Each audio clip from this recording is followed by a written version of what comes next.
Okay, so everybody last year met the lovely Meaghan, who is in university, and that's why she's not here with us right now, which is great. But I had Meaghan come and visit me, and I live in the rainforest, which is not necessarily the best choice, but it is working. So Meaghan came to visit me for 4 days, and we discussed what we would do, and she wanted to play outside. Right? And I have lots of orienteering skills, like I know how to, whatever, out in the woods. So we went into the old growth forest, and we had a pretty good hike, and I was teaching her how to look for signs in the mud, like how to tell the difference between the elk and the raccoons and all that kind of stuff. So we're a good 1.5 kilometers into raw bush, because we're not on trail. And I realized that we're walking through an area that all the grass has been laid on, and it's all really flat. And so my spidey senses say, there's a big animal that's been sleeping here. A very big animal. Meaghan's ahead of me by about 10 steps, and there's mud, and she sees a track. So she's like, oh, I see a track. And I'm like, hoof or claw? And she says, hoof or claw. And I'm like, damn, I just taught her how to do that. Like, claws are harder to read than hoofs. But that's okay. Maybe. And then I looked to my right, and there was a pile of bear poo the size of Carrie, still steaming. And I knew we were in great, great trouble. I promise it wasn't me. No, but it was a pile of bear scat of epic proportions. The steam is what made me really worried. Oh boy. So then I thought, I must save the child. Right? That is the priority, is save the child. So I bushwhacked her really hard through this forest to this river, because at that point I decided that the child was going to go in the river and float down current. And I was going to do what I really didn't think I could do, but was play dead in front of the bear.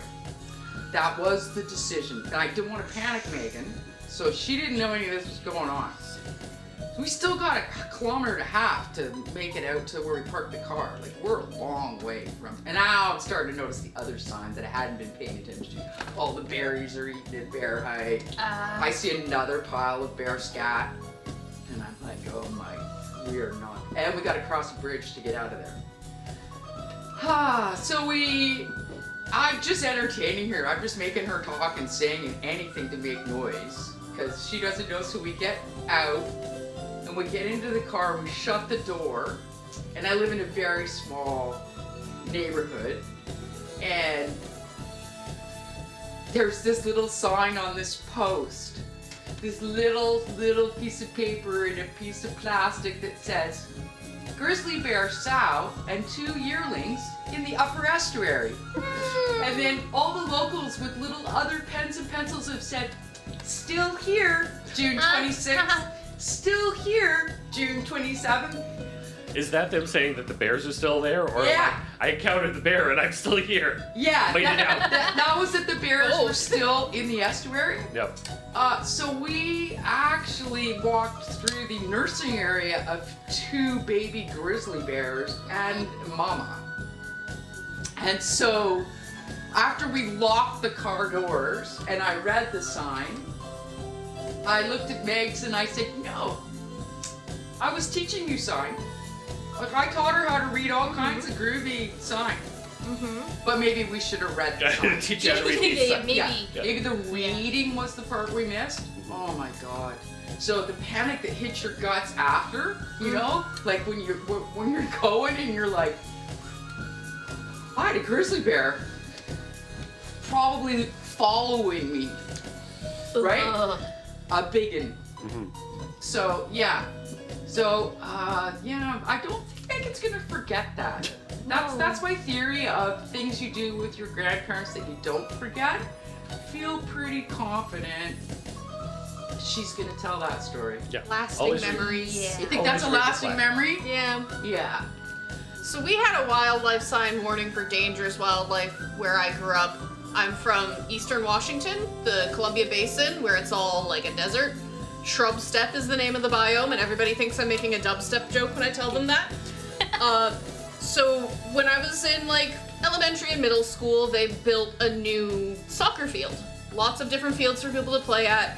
They just tore out a huge chunk of the like shrubs and wilderness, put in a bunch of lawn. There's some bike paths around it. It's kind of tiered because it's on a hill. If you go up into the hill on the other side of the bike path, there are signs saying that there are rattlesnakes here. Very official looking metal printed permanent signs warning that there are rattlesnakes there.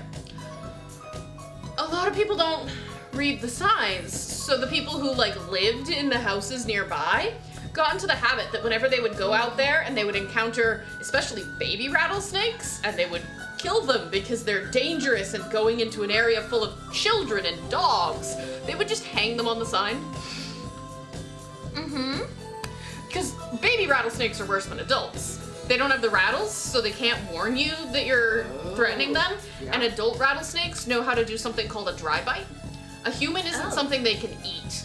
Right. And a human is unlikely to die from their venom quickly enough to avoid it doing them fatal damage. So strategically, they just want to scare you off. They want to be as unengaged as possible and retain as much of their self-protection as possible. So they're probably going to bite you and inject very little, if any, venom. Babies don't know how to do that. Babies will just do all that they can. So like every year in the season when there would be lots of baby rattlesnakes, you'd just find them sunning themselves on the black asphalt bike path where people jog and walk their dogs and let the younger kids of their soccer players wander. Nobody reads the signs. I feel really bad for the baby rattlesnakes, but also... Yeah, I mean, the worst part of this is that, like, that was rattlesnake habitat, and they came in and built a soccer field in it. And then they left some rattlesnake habitat very nearby and made a huge, tempting area that they were not allowed to go in. Did anybody tell the rattlesnakes? Yeah, I feel No. like they were what not kind of outreach consulted. was there to the rattlesnake community? Right. As far as I know, hanging corpses on signs. That I don't is- feel like that's On the same A note, kind of on the same outreach. note, my brother and sister-in-law just moved into a place in Arizona, and I was talking to them about how's the new house, blah blah blah, and his wife was explaining to me about how they found a snake that lives on the property. It's a pretty big one. It's in that kind of area, and that of course my brother, the tough motorcycle guy, isn't very good with slithery things. So it's now, she said, oh, you can only call it Pete. You can't say snake, Kate. Don't say snake. His name is Pete. And I like Pete, but your brother doesn't. So it's pretty funny, because I'm pretty sure she's protecting Pete. Because there's mice. And she's made this decision that Pete is a better choice as a house friend than the mice. Pete's just a mouser. Yeah. Yeah.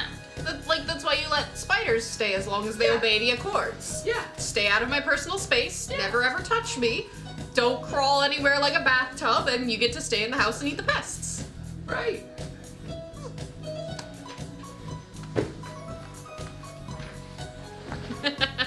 Works. I don't know if Dave, my brother's in the chat. He might be. He'll know that it's him because he lives with Pete, even if he doesn't like it. Pete's just a mouse. Mouse. Well, Pest control. it's a Pete's mouse just trap, pest control. right? Yeah. Yeah.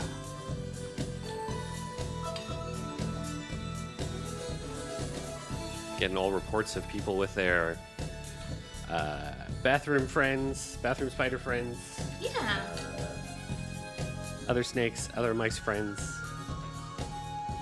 I learned about ecosystems as a little kid by the piece of like 4 foot by 6 foot plywood that was laying in the field across the street from my very rural house. Because in the spring, first the ants would come, and they would make little tunnels, and then the mice would come and they would make slightly larger tunnels, and then the snakes would come and the mice would be gone, and the snakes would live in the tunnels. So we would check under the board every spring a few times. Tunnels. Yeah. Tunnels are life. When do I get to move into the tunnel? That's my question. I mean, do you want to live in Northern Virginia? Are there tunnels? I'm pretty sure you could make tunnels in We not have Northern tunnels Virginia. at home. Do I have to? That's fair. I'll stick with the home tunnels. Fine. Just stick to the tunnels in the lakes that you used to. But a hiking trick for snake country, because I have hiked. Is it don't? No, actually, Okay. you know what? You can hike where there's snakes, because snakes don't really want to interact. They kind of they don't like our kind, you know. Unless they're like pets. Yeah. raised So I for generally first thing I do is I pick up a handful of pebbles, and then I throw them ahead of me, like 20 feet Oh, that's smart. every couple minutes or something, and I find that has kept me safe. And I have definitely bumped into rattlers. Yeah, because that's the big thing is that they like an area that they can lay out all Yeah. the way flat in the sun to warm themselves up because, you know, cold-blooded. Same. Which means that they lie directly across The a lot path. of the paths that humans walk in, which I'm assuming is That's, maybe less that's the common. same reason I don't lay out flat in front of paths or in the middle of paths. Yeah. I'd love to. You get hit in the face with pebbles. With Exactly. little, I've been aiming little teeny That's the main rocks at reason. you. It's always Yeah. it's always the It's rocks because coming Kate at my comes head. along and throws rocks at you, right? You try to ping them off stuff too to make them make the noises. Gotta get those vibrations. I had a story that came up during Zeta that everybody looked at me funny for. So have you ever heard of snipe hunting? Yes. Theoretically, it's mostly just like a non-existent thing. Yeah.